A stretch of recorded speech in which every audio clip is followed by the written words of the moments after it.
نبی کریم صلی اللہ علیہ وآلہ وسلم کے چچا حضرت حمزہ رضی اللہ تعالیٰ عنہ کے ایمان لانے کے بعد قریش کے قبائل میں لوگ تیزی کے ساتھ اسلام قبول کرنے لگے تھے، اور یہ بات قریش کے سرداروں کے لیے بہت فکر مند تھی۔ لہٰذا وہ لوگ آپس میں ایک دوسرے سے مشورہ کرنے لگے کہ محمد اور ان کے دین کو کیسے روکا جائے۔ اپنی اسی مشاورت کے بعد انہوں نے آپ صلی اللہ علیہ وآلہ وسلم کو ایک پیغام بھجوایا کہ اے محمد، آپ کی قوم کے بڑے بڑے سردار اس وقت کعبہ کے احاطے میں موجود ہیں اور وہ آپ سے کچھ بات کرنا چاہتے ہیں۔ جب آپ صلی اللہ علیہ وآلہ وسلم کعبہ پہنچے اور آپ کی ان لوگوں کے ساتھ بات چیت شروع ہوئی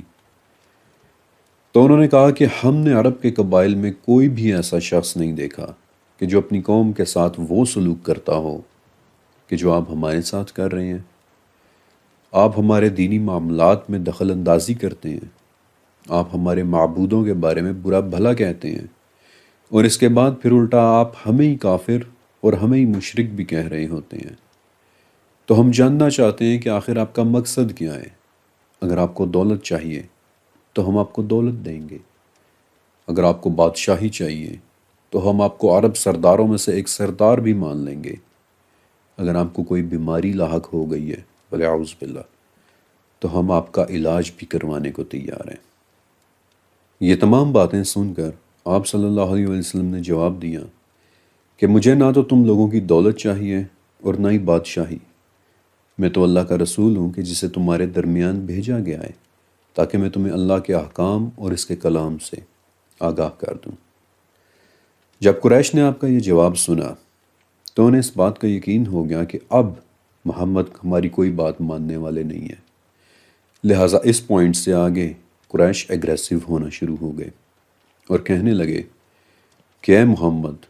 اگر آپ واقعی اللہ کے رسول ہیں تو پھر آپ کو پتہ ہے کہ مکہ کا علاقہ تو بہت چھوٹا ہے، یہاں نہ بڑی بڑی عمارتیں ہیں اور نہ ہی یہاں پانی ہے، تو پھر آپ اپنے خدا سے کہیں کہ وہ مکہ کے پہاڑوں کو ہٹا دے تاکہ مکہ ایک بڑا شہر بن جائے۔ اپنے خدا سے کہیں کہ وہ مکہ کے بڑوں میں سے قصہ بن کلاب کو زندہ کرے تاکہ وہ آپ کی نبوت کی گواہی دے دے۔ اپنے خدا کو کہیں کہ وہ آپ کو سونے اور جواہرات کے خزانے دے دے تاکہ آپ کی شان و شوکت دوسروں کو نظر آنے لگے، اور تب ہو سکتا ہے کہ تب ہمیں آپ کے نبی ہونے کے دعوے کے اوپر یقین آ جائے۔ اس پر آپ صلی اللہ علیہ وسلم نے فرمایا کہ جو مطالبات تم کر رہے ہو ان کا پورا کرنا اللہ کے لیے بہت آسان ہے، لیکن اللہ نے مجھ سے یہ نہیں فرمایا کہ میں اس سے ایسی دعائیں مانگوں۔ آپ کا یہ جواب سن کر قریش مزید غصے میں آ گئے اور پوچھنے لگے کہ محمد، کیا تمہارے خدا کو نہیں پتا تھا کہ ہم تمہیں اس طرح بلائیں گے؟ کیا اسے یہ نہیں پتا تھا کہ ہم تم سے یہ والی باتیں پوچھیں گے؟ کیا اس نے تمہیں یہ نہیں سکھایا تھا کہ ہمیں جواب کس طرح دینا ہے؟ بلکہ ہمیں تو لگتا ہے کہ خدا کے بجائے یمامہ میں جو راہب ہے وہی تمہیں یہ سب باتیں سکھا رہا ہے۔ محمد، ہم نے تو چاہا تھا کہ تمہیں سمجھانے کی کوشش کریں گے، ہم نے تو تمہیں مال و دولت کی بھی پیشکش کی، لیکن تم سننے کو ہی تیار نہیں۔ سو اب یا تو تم ہمیں ہلاک کر دو یا پھر ہم تمہیں نہیں چھوڑیں گے۔ آپ کو اندازہ ہو رہا ہوگا کہ اس مقام پر پہنچ کر مکہ کے سردار کس قدر ایگریسو ہو چکے تھے۔ چنانچہ ان میں سے ایک سردار اٹھ کر کھڑا ہوا اور کہنے لگا کہ اے محمد، جب تک تم اللہ کو اپنی نبوت کی گواہی دلوانے کے لیے ہمارے سامنے نہیں لے آتے، ہم تب تک نہیں مانیں گے کہ تم ایک نبی ہو۔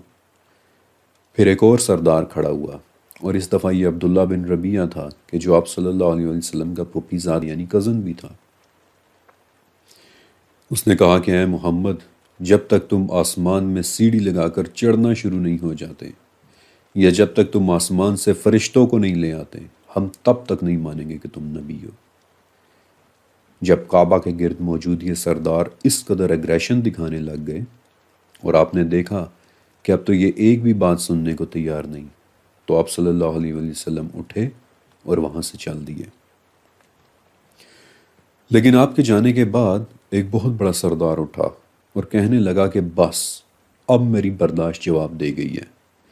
محمد نے ہمارے دین کو تباہ کر دیا، ہم میں پھوٹ ڈلوا دی، لیکن پھر بھی ہم نے ان کے ساتھ مصالحت کی کوشش کی، مگر اب میری برداشت جواب دے گئی ہے، اور اب میں اللہ کے سامنے عہد کرتا ہوں کہ کل جب وہ کعبہ میں نماز کے لیے آئیں گے اور سجدے میں جائیں گے، تب میں بھی ایک بڑا پتھر لے کر ان کا انتظار کر رہا ہوں گا، اور میں تمہیں اس بات کی اجازت دیتا ہوں کہ انہیں ختم کرنے کے بعد اگر تم چاہو تو مجھے اپنا سردار مان لینا، اور اگر تم چاہو تو مجھے بنو ہاشم کے حوالے کر دینا، تاکہ وہ لوگ مجھ سے محمد کا بدلہ لے لیں۔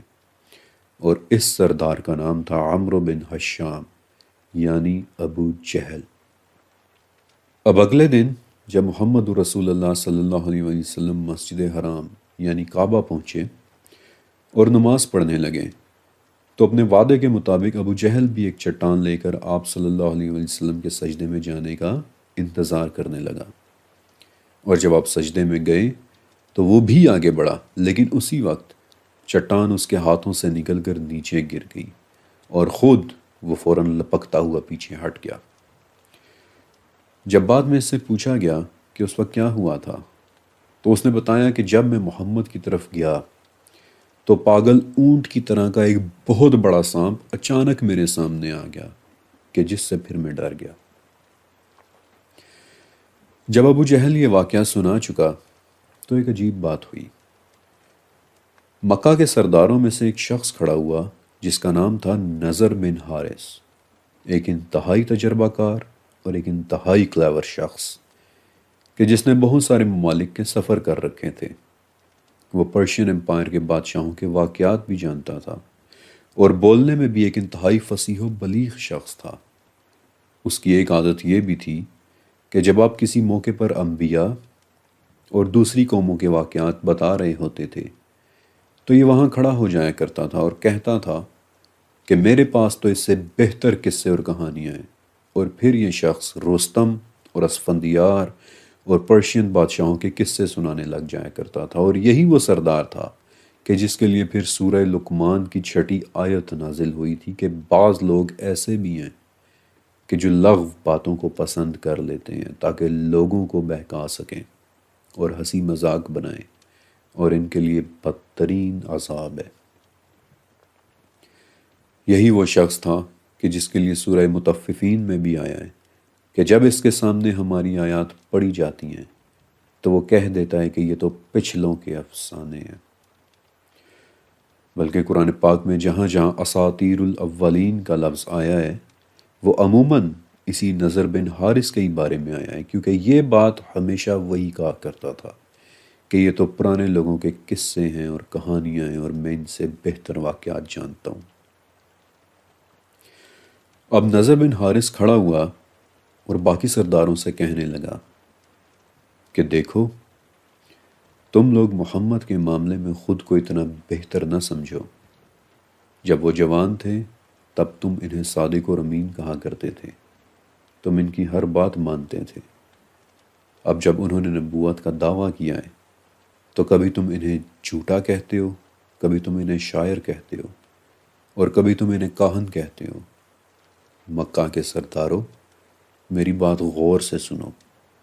میں کئی ممالک میں گھوم چکا ہوں جہاں میں نے ساحروں کو بھی دیکھا ہے اور کاہنوں کو بھی دیکھا ہے، میں نے شاعروں کو بھی دیکھا ہے اور پھر میں نے محمد کو بھی دیکھا ہے، اور میں تمہیں اتنا کہہ سکتا ہوں کہ نہ تو محمد ساحر ہیں، نہ ہی کاہن ہیں، اور نہ ہی وہ کوئی شاعر ہیں۔ لہٰذا میرا مشورہ یہ ہے کہ تم محمد کے بارے میں غور کرو، اور اگر تم چاہتے ہو کہ انہیں شکست دو تو بہت زیادہ سمجھداری اور عقل کے ساتھ کام لو۔ اور یہ وہ وقت تھا کہ نضر بن حارث کے اس خطرناک قسم کے انالیسس کے بعد ان سرداروں نے آپ صلی اللہ علیہ وآلہ وسلم کو شکست دینے کے لیے عقل اور سمجھداری کا سہارا لینا چاہا، اور تب انہوں نے فیصلہ کیا کہ ہم اپنے سب سے زیادہ تجربہ کار اور عقل مند شخص یعنی اسی نضر بن حارث اور عقبہ بن ابی معیط کو مدینہ کے احبار یہودیوں یعنی یہودیوں میں سے بھی ٹاپ کا علم رکھنے والے یہودی علماء کے پاس بھیجیں گے، تاکہ یہ دونوں ٹاپ کے جہاں دیدہ لوگ ان یہودیوں کے ٹاپ کے علماء سے وہ باتیں پوچھ کر آئیں کہ جن کا پھر محمد کے پاس کوئی جواب نہ بچے۔ جب یہ دونوں سردار احبار کے یہودیوں کے پاس پہنچے تو ان کے علماء نے کہا کہ ہم تمہیں محمد سے پوچھنے کے لیے 3 سوال دیں گے کہ جن کا جواب سوائے نبی کے اور کوئی بھی نہیں دے سکے گا۔ اور وہ 3 سوال تھے کہ جن میں سے ایک سوال ذوالقرنین کے متعلق تھا، وہ شخص کہ جس نے 3 سفر کیے تھے۔ یہ سارا واقعہ آپ کو سنانے کے پیچھے ایک مقصد تھا، اور وہ یہ کہ آپ جان لیں کہ یہ 3 سوال پوچھے جانے کی وجہ محض ایک قصہ یا ایک کہانی سننا نہیں تھا، کیونکہ قصے اور کہانیاں تو نضر بن حارث بھی سنا لیا کرتا تھا۔ اصل بات تو یہ تھی کہ مکہ کے سردار دیکھ چکے تھے، وہ لوگ جان چکے تھے کہ نہ تو وہ نبی کریم کو دولت کا لالچ دے پا رہے ہیں اور نہ ہی وہ ان پر حملہ کر پا رہے ہیں، کیونکہ کوئی قوت ہے کہ جو ان کے ہاتھوں کو شل کر دیتی ہے، ان کے ہاتھوں سے چٹانیں گر جاتی ہیں۔ اور تب انہوں نے فیصلہ کیا کہ وہ ایک انتہائی انٹلیکچول بساط پر آ کر نبی کا مقابلہ کریں گے، جسے ہم آج کی زبان میں کہتے ہیں کہ وہ لوگ نبی کے ساتھ ٹکر کا مقابلہ کرنا چاہ رہے تھے۔ اور اس مقابلے کے لیے وہ لوگ اس قدر ڈیسپریٹ ہو چکے تھے کہ انہوں نے اپنے ٹاپ کے سرداروں کو یہودیوں کے ٹاپ کے علماء کے پاس ایسے ٹاپ کے سوال پوچھنے کے لیے بھیجا کہ جن کا جواب سوائے سوال کرنے والے کے اور کسی کے بھی پاس نہ ہو۔ ان تینوں سوالوں کے جوابات اپنے اندر اتنی گہرائی رکھتے ہیں کہ احبار کے یہودی علماء نے بھی یہ کہہ دیا تھا کہ تمہیں ان 3 باتوں کے جواب سوائے ایک نبی کے اور کوئی بھی نہیں دے سکے گا۔ اور اس تمام واقعے کے جواب میں پھر سورہ کہف نازل ہوئی تھی، جس میں یہودیوں کے 3 سوالوں کے جوابات دے دیے گئے تھے۔ ان تمام واقعات اور سورہ کہف کے نازل ہونے کا بیک گراؤنڈ جاننے کے بعد اب آپ کو اندازہ ہو رہا ہے کہ یہ سوالات یہودیوں اور مکہ کے بڑے بڑے سرداروں کے لیے کتنے اہم تھے۔ پہلا سوال اس شخص کے بارے میں بتائیں کہ جس نے مشرق و مغرب کا سفر کیا تھا۔ دوسرا سوال ان لوگوں کے بارے میں بتائیں کہ جو لاپتہ ہو گئے تھے۔ اور تیسرا سوال روح کے بارے میں کہ بتائیں کہ روح کی حقیقت کیا ہے۔ اور یہاں سے میں سیریز کا باقاعدہ آغاز کرتا ہوں کہ جو ان 3 میں سے ایک سوال پر لکھی گئی ہے، اس شخص کے متعلق کہ جس نے مشرق اور مغرب کا سفر کیا تھا اور جس شخص کو سورہ کہف میں ذوالقرنین کہہ کر بلایا گیا ہے۔